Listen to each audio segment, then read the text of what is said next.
Hello guys, আমি রাফি আর আপনারা দেখছেন রাফিজ ইংলিশ। আজকে আমরা ইংরেজি রিডিং শেখার একটি খুবই গুরুত্বপূর্ণ নিয়ম শিখব। এই নিয়মটি জানি না বলেই আমাদের ইংরেজি রিডিং পড়া এত ভুল হয়। নিয়মটি হলো উ বর্ণটির অ সাউন্ড দেওয়ার নিয়ম। আমরা সবাই জানি যে উ বর্ণটি উ বা উকারের জন্য ব্যবহৃত হয়, কিন্তু এই উ বর্ণটি আবার কখনো কখনো অ সাউন্ডও দিয়ে থাকে। আজকে আমরা এই বিষয়টাই শিখব যে উ বর্ণটি কখন অ সাউন্ড দিয়ে থাকে। তাহলে চলুন শুরু করা যাক। নিয়মটি হলো উ বর্ণটি ক্লোজড সিলেবলের ক্ষেত্রে অ সাউন্ড দিয়ে থাকে। এখন প্রশ্ন হলো ক্লোজড সিলেবল কি? তাই তো, ক্লোজড সিলেবল হলো যখন কোনো সিলেবল কোনো কনসোনেন্ট দিয়ে শেষ হয়, তাকে ক্লোজড সিলেবল বলে। আরও সহজ করে বললে, যদি উ বর্ণটির পরে কোনো কনসোনেন্ট মিলে কোনো সিলেবল শেষ হয়, তাহলে ওই উ ভাওয়েলটির সাউন্ড অ হয়। কিছু উদাহরণ দেখলে খুব সহজেই নিয়মটি বুঝে যাবে। যেমন দেখো, ফর্মাল, এই শব্দটির প্রথমেই আছে এফ, তাই এফ এর পরিবর্তে নিয়ে নিব ফ। এফ এর পরে উ আছে, তাই এখানে উ এর পরিবর্তে নিতে হবে অ। কারণ কি? দেখো, এখানে উ এর পরে আর আছে এবং এখানে এফ ও এবং আর মিলে একটি সিলেবল তৈরি করেছে, অর্থাৎ ক্লোজড সিলেবল হয়েছে। তাই এখানে উ এর উচ্চারণটা অ হবে। সুতরাং এফ এবং উ মিলে হলো ফ, অর্থাৎ ফ যোগ অ মিলে হবে ফ। বোঝা গেল? তারপরে আর আছে, যার জন্য নিয়ে নিলাম র। তাহলে এফ ও আর একত্রে মিলে হবে ফর, অর্থাৎ ফ যোগ অ যোগ র মিলে হলো ফর। তারপরে এম আছে, সেজন্য নিলাম ম। এম এরপরে এ আছে, যার জন্য নিয়ে নিব আকার। তাহলে এম এবং এ মিলে হলো মা। এখন বাকি রইল এল, তাই এল এর জন্য নিয়ে নিলাম ল। সুতরাং এম এ এল মিলে হলো মাল, ফর মাল। তাহলে এই শব্দটি থেকে আমরা মোট দুটি সিলেবল পেলাম, যেমন এফ ও আর ফর এবং এম এ এল মাল, ফরমাল। ফরমাল অর্থ হলো আনুষ্ঠানিক বা প্রথাগত। কি বুঝতে পেরেছ? মনে থাকবে তো? তাহলে চলো পরবর্তী শব্দটি দেখে নেওয়া যাক। নেক্সট শব্দ মর্টাল। তো দেখো, এই শব্দটির প্রথমেই পাচ্ছি এম, তাই এম এর জন্য নিলাম ম। ঠিক আছে, এম এরপরে উ আছে, যার জন্য এখানে নিতে হবে অ। কেননা লক্ষ্য করে দেখো, এখানে উ এরপরে একটি কনসোনেন্ট আর আছে এবং এম ও আর এই তিনটি বর্ণ মিলে একটি ক্লোজড সিলেবল তৈরি করেছে। তাহলে এম এবং উ মিলে হয়ে গেল ম। তারপরে আর আছে, সেজন্য নিলাম র। সুতরাং এম ও আর মিলে হলো মর, অর্থাৎ ম যোগ অ যোগ র মিলে হবে মর। তারপরে টি আছে, তাই নিলাম ট। টি এরপরে এ আছে, সেজন্য নিয়ে নিলাম আকার। সুতরাং টি এবং এ মিলে হলো টা, মর টা। এবং শেষে বাকি আছে এল, যার জন্য নিয়ে নিব ল। তাহলে টি এ এল মিলে হবে টাল, মর টাল। সুতরাং এই শব্দটি থেকে আমরা মোট দুটি সিলেবল পেলাম, যেমন এম ও আর মর এবং টি এ এল টাল, মর্টাল।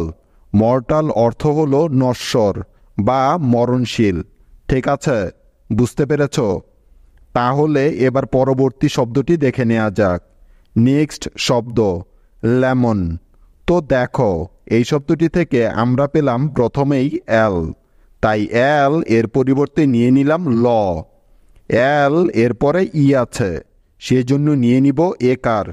কারণ আমরা জানি যে একারের জন্য ইংরেজি বানানে ই অক্ষরটা ব্যবহৃত হয়। তাহলে এল এবং ই মিলে হয়ে গেল লে। তারপরে এম আছে, যার জন্য নিয়ে নিব ম। এম এরপরে উ আছে, সেজন্য নিতে হবে অ। কারণ দেখো এখানে উ এরপরে একটি কনসোনেন্ট এন আছে এবং এম ও এন মিলে একটি ক্লোজড সিলেবল তৈরি করেছে, তাই তাহলে এম এবং উ মিলে হলো ম, অর্থাৎ ম যোগ অ, ম। এখন বাকি আছে এন, যার জন্য নিয়ে নিব ন।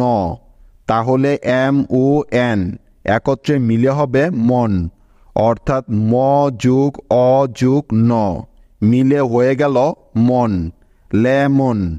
অর্থাৎ এই শব্দটি থেকে আমরা মোট দুটি সিলেবল পেলাম, যেমন এল ই লে এবং এম ও এন মন, লেমন। লেমন অর্থ হলো লেবু।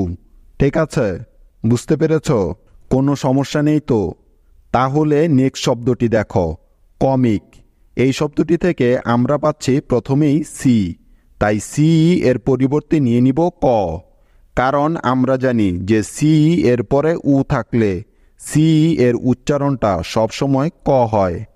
সি এর পরে উ আছে, তাই নিতে হবে অ।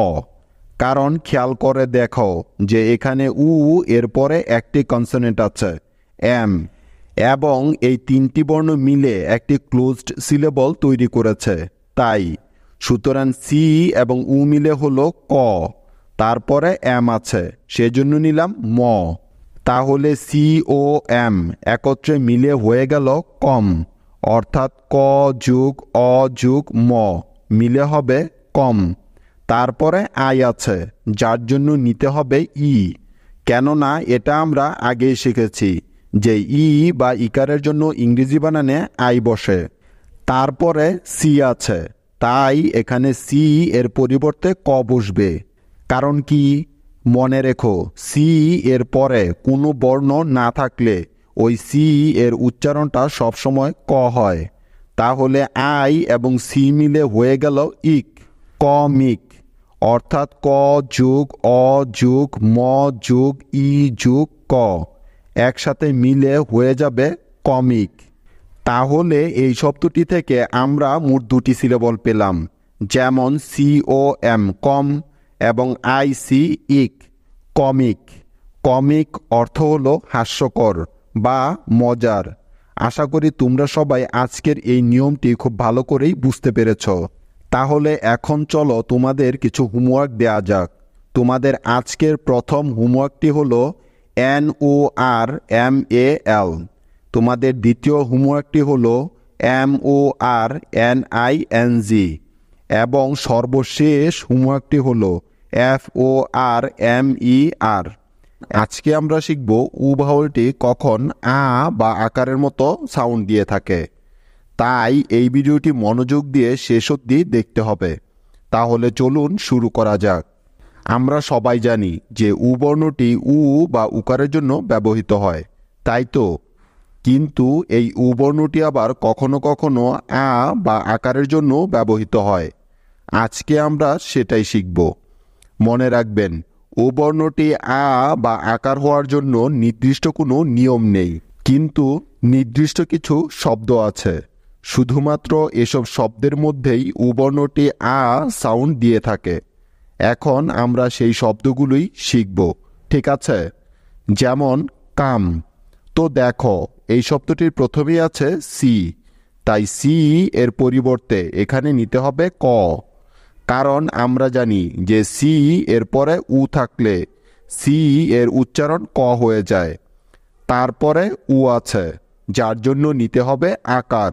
তাহলে সি এবং উ মিলে হয়ে গেল কা। তারপরে এম আছে, সেজন্য নিয়ে নিলাম ম। তাহলে সি ও এম মিলে হলো কাম। এখন দেখো, সবার শেষে ই আছে, তাই এখানে ই বর্ণটা সাইলেন্ট থাকবে, অর্থাৎ এখানে ই এর কোনো সাউন্ড হবে না, ঠিক আছে? কেননা এই নিয়মটা তো আমরা গত ক্লাসেই শিখেছিলাম যে শব্দের শেষে ই থাকলে ওই ই এর কোনো সাউন্ড হয় না। তাহলে সি ও এম ই একত্রে মিলে হবে কাম। বোঝা গেল? কোনো সমস্যা নেই তো বুঝতে? কাম মানে হলো আসা বা হওয়া। নেক্সট শব্দ মাদার। তো দেখো, এই শব্দটির প্রথমেই পেলাম এম, তাই এম এর পরিবর্তে নিতে হবে ম। এটা তো আমরা সবাই জানি, তাই তো? এখন দেখো, এম এর পরে ও আছে, যার জন্য এখানে নিতে হবে আকার।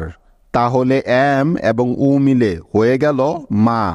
তারপরে টি এবং এইচ আছে একসাথে, যার জন্য নিতে হবে দ। কারণ আমরা জানি যে টি এইচ এর পরে ই থাকলে টি এইচ এই বর্ণ দুটি মিলে দ সাউন্ড দিয়ে থাকে। তারপরে ই আছে, সেজন্য এখানে নিতে হবে আকার। কেননা গত ক্লাসেই আমরা শিখেছিলাম যে ই এর পরে আর থাকলে ওই ইটা আকার হিসেবে উচ্চারিত হয়। তাহলে টি এইচ ই মিলে হয়ে যাবে দা, মা দা। এখন বাকি রইল আর, তাই নিয়ে নিলাম র। সুতরাং টি এইচ ই আর মিলে হলো দার, মাদার। মাদার অর্থ হলো মা বা জননী।